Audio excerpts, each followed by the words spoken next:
नमस्कार विद्यार्थी मित्रांनो, आपण महा-टी-ई-टीचे 2013 ते 2025 याच्यामध्ये जे सामाजिक शास्त्र आहे, त्या सामाजिक शास्त्रामध्ये जे मुख्य इतिहास जो आहे, तर त्या इतिहासामध्ये आत्तापर्यंतचे 175 जे प्रश्न आहेत, तर त्या संदर्भाबद्दलची सिरियल आपण ही आता सुरू करूया आणि त्यानुसार आपण महत्त्वाचे प्रश्न आणि त्याचं विश्लेषण या व्हिडिओच्या माध्यमातून पाहूया. छत्रपती संभाजी महाराजांनी डॅश डॅश या ग्रंथाची रचना केली गेली. तर लक्षात ठेवा की संभाजी महाराजांनी जो बुद्धभूषणम जो आहे, तर तो ग्रंथ त्यांनी लिहिल्याचा उल्लेख आपल्याला करता येईल. म्हणजे संभाजी महाराजांनी लक्षात ठेवा की छत्रपती संभाजी महाराज हे केवळ पराक्रमी योद्धेच नव्हते, तर ते संस्कृतचे गाढे अभ्यासक देखील होते आणि त्यांनी वयाच्या 14व्या वर्षी बुद्धभूषणम नावाचा या राजनीतीशास्त्रावरील हा ग्रंथ त्यांनी लिहिल्याचा उल्लेख आपल्याला करता येईल.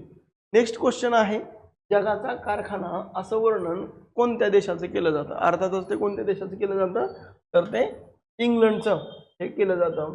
आता लक्षात ठेवा की हे जो इंग्लंड आहे, तर या इंग्लंडच्या संदर्भाबद्दल लक्षात ठेवा की औद्योगिक क्रांतीची सुरुवातच कुठं झाली होती, तर ती इंग्लंडमध्ये झाली होती आणि उत्पादनातील प्रचंड वाढीमुळं जागतिक बाजारपेठेमध्ये असलेल्या वर्चस्वामुळे इंग्लंडला काय म्हटलं जाते, जगाचा कारखाना असं एक वर्कशॉप ऑफ द वर्ल्ड असं म्हटलं गेलंय. नेक्स्ट आहे, समाजसुधारक व संस्था यांच्यातील चुकीची जोडी ओळखा. तर लक्षात ठेवा की सत्यशोधक समाज ज्योतिराव फुले बरोबर आहे, प्रार्थना समाज आत्माराम पांडुरंग तरखडकर यांच्या घरी स्थापन झालाय, म्हणून हे प्रार्थना समाजाच्या बद्दल सांगता येईल. त्याच्यानंतर आहे रामकृष्ण मिशन दयानंद सरस्वती. आता दयानंद सरस्वतींचं कोणतं होतं, तर दयानंद सरस्वतींचं होतं आर्य समाज आणि रामकृष्ण मिशनचं होतं स्वामी विवेकानंद. म्हणून लक्षात ठेवा की चुकीची जोडी कोणती आहे, तर ही आहे आर्य समाजाचं कोणतं आहे, तर ते स्वामी दयानंद सरस्वती. हा एक भाग तुम्ही नीटपणे लक्षात ठेवा. म्हणजे जे रामकृष्ण मिशन आहे, तर रामकृष्ण मिशन हे 1897 मध्ये स्वामी विवेकानंद यांनी हे स्थापन केलं होतं आणि विशेषतः हे रामकृष्ण मिशन हे स्वामी विवेकानंदांनी त्यांचे जे गुरु आहेत रामकृष्ण परमहंस यांच्या विशेषतः शिष्य जे आहेत, या शिष्यांचा समूह यासाठी म्हणून ह्या रामकृष्ण मिशनची स्थापना त्यांनी केली होती. आणि स्वामी दयानंद सरस्वतींनी 10 एप्रिल 1875 मध्ये विशेषतः स्वामी दयानंद सरस्वतींनी काय केलं होतं, आर्य समाजाची स्थापना ही त्यांनी केली होती. हा एक वेगळेपण आपल्याला त्याबद्दलचं सांगता येईल. आता लक्षात ठेवा की पुढील पैकी कोणती घटना सर्वात आधी घडली होती. बंगालची फाळणी 1911ला आहे, एशियाटिक सोसायटी 1784 मधली आहे. त्याच्यानंतर भारत सेवक समाज ही काय 1905 मधली आहे आणि भारतीय राष्ट्रीय काँग्रेसचं पहिलं अधिवेशन हे 1885 मध्ये आहे. तर लक्षात ठेवा इथली पहिली घटना कोणती आहे, तर ती एशियाटिक सोसायटी ही स्थापन झाली होती. हा एक उल्लेख आपल्याला करता येईल. आता ही बंगालमधली जी एशियाटिक सोसायटी स्थापन झाली होती, याचा उद्देश काय होता, लक्षात ठेवा की ब्रिटिशांना जर भारतामध्ये राज्य करायचं तर भारतीय लोकांच्या रूढी प्रथा आणि परंपरा काय झाल्या पाहिजे, आपल्याला समजल्या पाहिजे आणि यासाठी म्हणून यांचं भाषांतर करणं किंवा यांच्या ग्रंथ संपादित करणं, भाषांतरित करणं, हा उद्देश हा बंगाल एशियाटिक सोसायटीचा होता. आणि ही Bengal Asiatic society sir William Jones यांच्या नेतृत्वाखाली 15 जानेवारी 1784 मध्ये ही स्थापन झाली होती. कलकत्त्याला एशियाटिक सोसायटीची स्थापना ही झाली आणि दिलेल्या इतर पर्यायाच्या तुलनेमध्ये सर्वात जुनी घटना कोणती होती, तर ही एशियाटिक सोसायटीची स्थापना होती. आता एक गोष्ट लक्षात ठेवा की या एशियाटिक सोसायटीचं 1789 मध्ये एशियाटिक रिसर्चर्स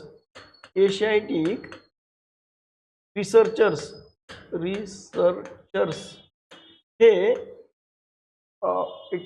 साधारणतः वार्षिक अंक निघायचे. त्याच्यामध्ये जे एशियाटिक सोसायटीमध्ये जे नवीन संशोधन आलं, तर त्या एशियाटिक रिसर्चर्समध्ये ते काय करायचं, प्रकाशित केलं जायचं.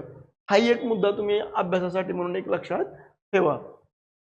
नेक्स्ट आहे, पहिला स्वदेशी संगणक तयार करण्यास कोणत्या संस्थेचं योगदान आहे, तर इंडियन स्टॅटिस्टिक इन्स्टिट्यूटचा महत्त्वाचा वाटा म्हणून आपल्याला उल्लेख करता येईल. म्हणजे भारतातला स्वदेशी बनावटीचा संगणक निर्मिती ही कलकत्त्यातल्या इंडियन स्टॅटिस्टिक इन्स्टिट्यूट जी आहे आणि जाधवपूर विद्यापीठ यांच्या संयुक्त प्रयत्नानं हे झाल्याचा उल्लेख आपल्याला करता येईल. रियासतकार या नावाने कोणाला ओळखलं जातं? अर्थात गोविंद सखाराम देसाई जे आहेत त्यांना रियासतकार या नावानं ओळखलं जातं. आता लक्षात ठेवा की विका राजवाडे, विश्वनाथ काशीनाथ राजवाडे जे आहेत यांनी मराठ्यांच्या साहित्याचं संकलन करण्याची भूमिका ही विका राजवाड्यांनी घेतली गेली. हे मराठ्यांचे असणारे जे साहित्य आहे तर याचं संकलन केलं आणि त्याच्या संदर्भाबद्दलची एक प्रस्तावना ही विका राजवाड्यांनी लिहिली. यदुनाथ सरकार हे बंगालचे आहेत, त्यांनी मराठ्यांच्या इतिहासाचं लेखन करण्याची भूमिका घेतली गेली. तर हे त्र्यंबक शेजवळकर जे आहेत या त्र्यंबक शेजवळकरांनी 1761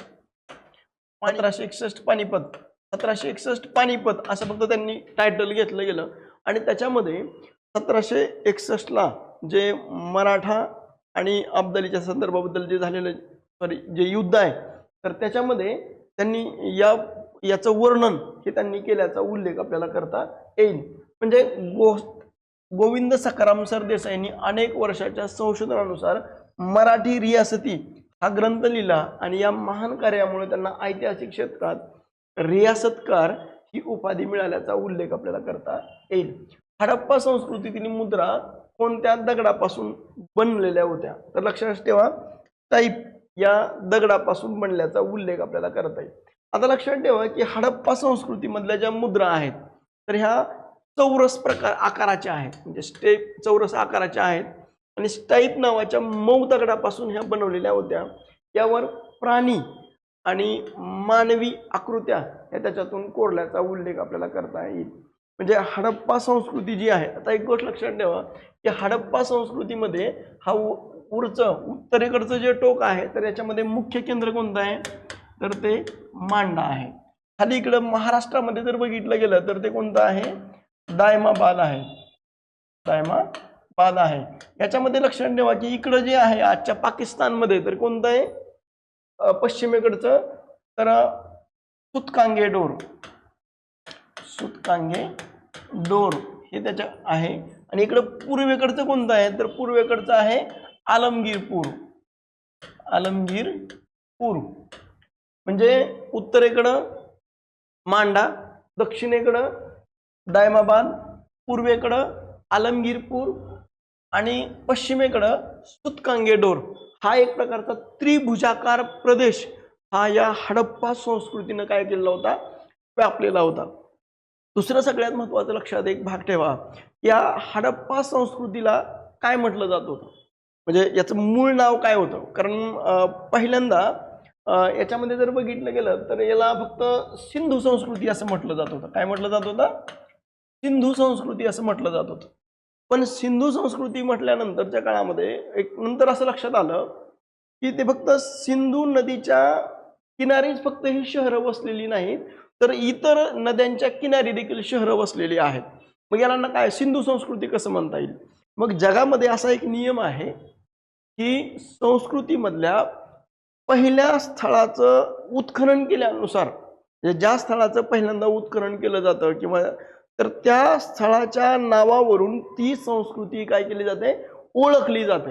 म्हणून हे सिंधू संस्कृती हे नाव मागं पडून जागतिक दृष्टिकोनातून जे पहिल्या स्थळाच्या उत्खननावरून जे नाव पडलं जातं त्यानुसार मग पहिल्या स्थळाचं उत्खनन होतं हडप्पाचं. म्हणून त्या हडप्पाचं उत्खनन केलं म्हणून त्याचं नाव काय, त्याचा जो उल्लेख आहे ती संस्कृती कोणत्या नावाने ओळखली गेली तर ती हडप्पा या संस्कृती या नावानं ओळखली गेली. हा एक आपल्याला उल्लेख करता येईल. आता आझाद हिंद सेनेची स्थापना कोणी केली? अर्थातच ते रासबिहारी बोस यांनी केल्याचा उल्लेख करता येईल. याच्यामध्ये सुभाषचंद्र बोस असतील, शहानवाज खान असतील किंवा लक्ष्मी सहगल असतील तर या आझाद हिंद सेनेमधले हे सहभागी सदस्य म्हणून आपल्याला यांचा उल्लेख करता येईल. म्हणजे लक्षात ठेवा की रासबिहारी बोस जे आहे या रासबिहारी बोस यांनी 1942 मध्ये जपानमध्ये आझाद हिंद सेनेची स्थापना केली आणि पुढे नेतृत्वाची धुरा या आझाद हिंद सेनेची ही कुणाकडे सोपवली गेली तर ते सुभाषचंद्र बोस यांच्याकडे सोपवल्याचा उल्लेख करता येईल. नेक्स्ट क्वेश्चन आहे, विटाळ विध्वंसक या पुस्तकातून अस्पृश्यतेचं खंडन हे कोणी केलं? तर लक्षात ठेवा गोपाळ बाबा वलंगकर आहेत यांनी या अस्पृश्यतेचं खंडन केल्याचा उल्लेख करता येईल. आता लक्षात ठेवा की महात्मा फुलेंनी जातीभेद विवेकसार नावाचं जे पुस्तक म्हणजे तुकाराम तात्या पडवळ जे आहेत त्यांनी हे जातीभेद विवेकसार नावाचं पुस्तक लिहिले. खरं तर हे पुस्तक मूळतः हे संस्कृत भाषेमधलं आहे आणि त्या जे संस्कृत भाषेमधलं कोणतं म्हणजे ते म्हणजे वज्रसूची. त्या वज्रसूचीचं एक प्रकारचं त्या वज्रसूचीचा आधार घेतला गेला आणि त्या वज्रसूचीच्या आधारावर जातीभेद विवेकसार नावाचं तुकाराम तात्या पडवळ हे जे महात्मा फुल्यांचे जे सहकारी होते तर त्यांनी ते पुस्तक प्रकाशित केलं. त्याच्यामध्ये त्यांनी सांगितलं की प्राण्यांमध्ये पक्ष्यांमध्ये जातीभेद तुम्हाला कुठे आढळत नाही. म्हणजे मल मूत्र गंध आणि ध्वनी या चारही मध्ये या प्राण्यांमध्ये आणि पक्ष्यांमध्ये भेद आहे. बरोबर आहे, भेद आहेत पण त्यांच्यामध्ये जातीयता नाही. मानवांमध्ये मलांमध्ये मूत्रांमध्ये गंधांमध्ये आणि ध्वनींमध्ये असा कोणताही फरक नाही, तरी मानवांमध्ये जातीयता आहे. म्हणजे पहिल्यांदा जे वज्रसूचीने याला तडा दिला होता तोच तडा हे त्यांनी दिल्याचा उल्लेख आपल्याला करता येईल. म्हणजे महात्मा फुलेंनी हा एक भाग घेतला गेलाय. विठ्ठल रामजी शिंदेंनी देखील काय केलं होतं की हे जे भेदाभेदाच्या ज्या भिंती आहेत गावाबाहेर इतर वस्ती वगैरे अशा ज्या पद्धतीनं जे राबवलं जातं तर ह्याला आपण तडा दिला गेला पाहिजे ही भूमिका घेतली गेली. डॉक्टर बाबासाहेब आंबेडकरांनी देखील ही जी व्यवस्था आहे तर ह्या व्यवस्था ही पूर्णतः बदलून टाकली पाहिजे ही भूमिका घेतली गेली आणि त्यानुसार मग महाडचा सत्याग्रह असेल, काळाराम मंदिर सत्याग्रह असेल, ह्याच्यातून ह्या व्यवस्था मोडीत काढण्याची भूमिका ही त्या काळामध्ये सत्याग्रहाच्या माध्यमातून हे डॉक्टर बाबासाहेब आंबेडकरांनी घेतल्याचा उल्लेख करता येईल. आता हे गोपाळ बाबा वलंकर यांनी 1888 मध्ये विटाळ विध्वंसक नावाचं पुस्तक लिहून अस्पृश्य प्रथेवर काय केली, कडाडून टीका केली आणि अस्पृश्यतेच्या विरोधातलं पहिलं महत्वाचं पुस्तक म्हणून आपल्याला विटाळ विध्वंसक म्हणून आपल्याला उल्लेख करता येईल. नेक्स्ट आहे राणी की वाव. हे वारसा स्थळ कुठं आहे तर लक्षात ठेवा पाटण गुजरातमध्ये आपल्याला याचा उल्लेख करता येईल. राणी की वाव म्हणून आपल्याला उल्लेख करता येईल. आता लक्षात ठेवा की हे जे राणी की वाव जे आहे ते युनेस्कोनं एक जागतिक वारसा स्थळ म्हणून घोषित केलंय आणि हे कुठं आहे तर हे गुजरातमध्ये आहे. विशेषतः 11व्या शतकातील सोळंकी राजघराण्यातलं एक उत्कृष्ट स्थापत्य कलेचा नमुना म्हणून आपल्याला याचा उल्लेख हे राणी की वावचा करता येईल. सत्यशोधक समाजाची स्थापना कोणी केली अर्थातच ते महात्मा ज्योतिबा फुले यांनी केल्याचा उल्लेख करता येईल. याच्यामध्ये लक्षात ठेवा की 24 सप्टेंबर 1873 मध्ये पुण्यामध्ये महात्मा फुले यांनी सत्यशोधक समाजाची स्थापना केली. त्याचं जे ब्रीद वाक्य आहे म्हणजे कशाचं सत्यशोधक समाजाचं सर्वसाक्षी जगतपती त्याला नकोची मध्यस्थी ही भूमिका ही त्यांनी या सत्यशोधक समाजाने घेतल्याचा उल्लेख करता येईल. याच्या माध्यमातून महात्मा फुलेंनी या सत्यशोधक समाजाचं म्हणजे प्रचार आणि प्रसार करण्यासाठीच एक संघटन तयार केलं गेलं आणि लोक गावोगावी या संघटन किंवा मेळावे जलसे हे त्या काळामध्ये सुरू झाले होते. त्याचबरोबर जर बघितलं गेलं तर सगळ्यात महत्त्वाचं आहे की हे जे महात्मा फुल्यांचं वेगळे पण हे इतरांच्या तुलनेमध्ये काय आहे तर त्यांनी एक पर्यायी समाज व्यवस्था निर्माण करण्याची भूमिका घेतली, पर्यायी व्यवस्था देण्याची भूमिका घेतली गेली. म्हणजे ते असं म्हणतात की विवाह संस्था ही मध्यस्थाची गरज नाही.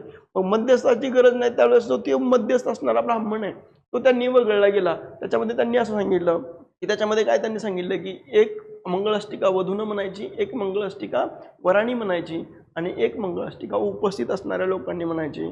अक्षता जे इतर धान्याचा वापरला जातो तिथं फुलांचा वापरायचा अशी भूमिका ही महात्मा फुल्यांनी घेतल्याचा उल्लेख करता येईल. आता गीता रहस्य हा ग्रंथ मंडालेच्या तुरुंगात कोणी लिहिला अर्थातच ते लोकमान्य टिळक यांनी हा गीता रहस्य हा लिहिल्याचा उल्लेख आपल्याला करता येईल.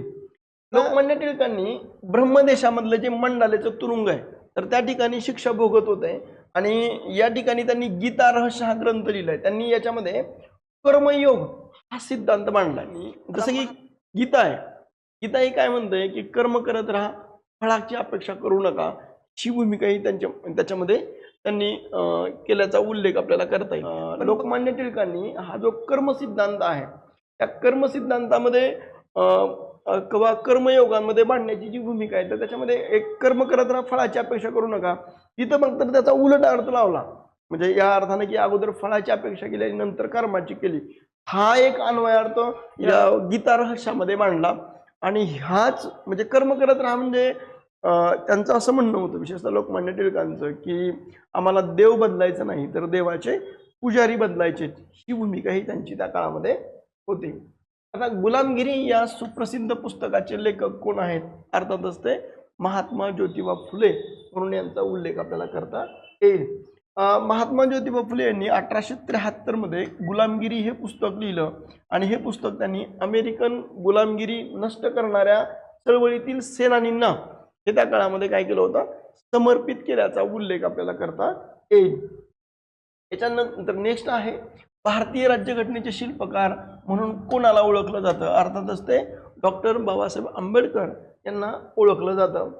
याच्यामध्ये लक्षात ठेवा की डॉक्टर बाबासाहेब आंबेडकर हे मसुदा समितीचे अध्यक्ष होते आणि त्यांनी अत्यंत अभ्यासू वृत्तीनं भारतीय राज्यघटनेचा मसुदा तयार केला, म्हणूनच त्यांना भारतीय राज्यघटनेचे शिल्पकार म्हणून त्यांना ओळखलं जातं. ऐतिहासिक प्लासीची लढाई ही कोणत्या वर्षी झाली? आता लक्षात ठेवा की प्लासीची लढाई ही कधी झाली होती? 1757 मध्ये झाली होती. आता त्याच्यामध्ये लक्षात ठेवा की 1857 ला काय झालं होतं, तर 1857 ला शिपायांचं बंड किंवा त्या काळामध्ये 1857चं बंड झाल्याचा उल्लेख करता येईल. 1526 ला काय झालं होतं, तर 1526 ला जे पानिपतचं युद्ध आहे, पानिपतचं युद्ध हे कोणाकोणामध्ये झालं होतं, तर लक्षात ठेवा की बाबराच्या काळामध्ये झालेलं युद्ध म्हणून आपल्याला उल्लेख करता. इब्राहिम खानी आणि बाबर यांच्यामध्ये जे युद्ध झालं तर ते पानिपतचं म्हणून आपल्याला उल्लेख करता येईल. बक्सारचं जे युद्ध आहे तर हे 1764 ला झालं आणि 1765 ला अलाहाबादचा तह झाल्याचा उल्लेख आपल्याला करता येईल. त्याच्यानंतर म्हणजे लक्षात ठेवा की 23 जून 1757 ला बंगालचा नवाब सिराजुद्दौला आणि ब्रिटिश ईस्ट इंडिया कंपनीचा जो असणारा सेनापती आहे तो म्हणजे रॉबर्ट क्लाइव्ह यांच्यामध्ये प्लासीची लढाई झाली, ज्यातून ब्रिटिश सत्तेचा पाया हा त्याच्यातून काय गेला होता, रचला गेला होता. एक आपल्याला सांगता येईल. वंदे मातरम या गीताचे रचनाकार कोण आहेत? अर्थातच ते बंकिमचंद्र चटर्जी हे रचनाकार म्हणून आपल्याला उल्लेख करता येईल. आता लक्षात ठेवा की हे जे बंकिमचंद्र चटर्जी आहेत, बंकिमचंद्र चटर्जींनी 1882 मध्ये आनंदमठ नावाची कादंबरी लिहिली. आता ह्या आनंदमठ कादंबरीमध्ये त्यांनी काय केलं की त्या काळामध्ये झालेली जी संन्याशाची बंड आहेत तर या संन्याशांच्या बंडाबद्दल त्यांनी या आनंदमठ या कादंबरीमध्ये हे जे गीत लिहिलं ते वंदे मातरम हे गीत लिहिलं आणि हे भारतीय स्वातंत्र्य लढ्याचे एक प्रकारे काय झालं होतं, प्रेरणास्त्रोत हे झाल्याचा उल्लेख आपल्याला करता येईल. स्वराज्य हा माझा जन्मसिद्ध हक्क आहे ही डॅश डॅश घोषणा कोणाची आहे? अर्थातच ती लोकमान्य टिळकांची आहे, हे एक आपल्याला उल्लेख करता येईल. त्याच्यामध्ये लक्षात ठेवा की हे जे विनायक दामोदर सावरकर आहेत त्यांनी मित्रमेळा या नावाचं संघटन हे त्यांनी त्या काळामध्ये सुरू केलं होतं. त्याच्यानंतर जर बघितलं की सुभाषचंद्र बोस यांनी आझाद हिंद सेना याचं नेतृत्व करण्याची भूमिका घेतली गेली होती. भगतसिंग यांनी क्रांतिकारी चळवळीला एक वेगळी दिशा देण्याचं कार्य हे त्यांनी केलं होतं. रिपब्लिकन जे संघटन आहे तर हे भगतसिंग यांच्या काळामध्ये झाल्याचा उल्लेख करता येईल. आता लक्षात ठेवा की याच्यामध्ये हे जे स्वराज्य हा माझा जन्मसिद्ध हक्क आहे यामध्ये लोकमान्य टिळकांच्या संदर्भाबद्दल जर पाहिलं गेलं तर 1916च्या काळामध्ये होम रूल चळवळी दरम्यान लोकमान्य टिळकांनी स्वराज्य हा माझा जन्मसिद्ध हक्क आहे आणि तो मी मिळवणारच ही एक प्रकारे ऐतिहासिक गर्जना ही लोकमान्य टिळकांनी केल्याचा उल्लेख आपल्याला करता येईल. भारतातली पहिली रेल्वे कोणत्या दोन शहरादरम्यान धावली? तर लक्षात ठेवा मुंबई ते ठाणे या शहरादरम्यान धावल्याचा उल्लेख आपल्याला करता येईल. आता लक्षात ठेवा की हे जे रेल्वे आहे तर याच्यामध्ये 16 एप्रिल 1853 मध्ये भारतातली पहिली रेल्वे मुंबई बोरीबंदर ते ठाणे या 34 किलोमीटर अंतरावर ती धावल्याचा उल्लेख आपल्याला करता येईल. लक्षात ठेवा की ही जी रेल्वे त्या काळामध्ये धावली गेली तर त्याच्यामध्ये जे मुंबईमधले जे असणारे प्रतिष्ठित लोक हे त्याच्यामध्ये बसले होते. त्याच्यासोबतच याच्यासोबत 3 इंजिन त्याला जोडली होती. त्या इंजिनचं नाव काय होतं तर लक्षात ठेवा सिंध, साहिब आणि सुलतान ही त्या इंजिनाची नावं म्हणून आपल्याला उल्लेख करता येईल. नेक्स्ट आहे 1867 मध्ये मुंबईत प्रार्थना समाजाची स्थापना कोणी केली? अर्थातच प्रार्थना समाजाची स्थापना करण्यामध्ये जो पुढाकार होता तर अर्थातच तो आत्माराम पांडुरंग तरखडकर यांचा होता, हे एक आपल्याला सांगता येईल. त्याच्यामध्ये हे जे आत्माराम पांडुरंग तरखडकर यांच्या घरी मुंबईमध्ये हे प्रार्थना समाजाची स्थापना झाली होती, परंतु तुम्ही जर इतर संघटनाच्या संदर्भाबद्दल तुम्ही नीट ऑब्झर्व करा की सत्यशोधक समाज महात्मा फुलेंशी जोडला जातो, असं मात्र यांचं नाव तसं प्रार्थना समाजाशी जोडलं जात नाही, फक्त त्यांच्या घरी स्थापन केलंय याच्या संदर्भाबद्दलचा उल्लेख करतो, पण असं पण यांनी स्थापन केली असा उल्लेख आपल्याला त्याच्यामध्ये सहसा दिसत नाही. त्याच्यानंतर गोपाळ हरी देशमुख यांनी शतपत्रे हे लिहिली गेली. विठ्ठल कुंटे यांचं जे वृत्तपत्र आहे प्रभाकर नावाचं जे शतप्रभाकर, तर या प्रभाकरमध्ये 1848 ते 50च्या दरम्यान ही शतपत्रे म्हणजे हे साप्ताहिक जे आहे तर या साप्ताहिकांमध्ये प्रकाशित करण्याची भूमिका घेतल्याचा उल्लेख करता येईल.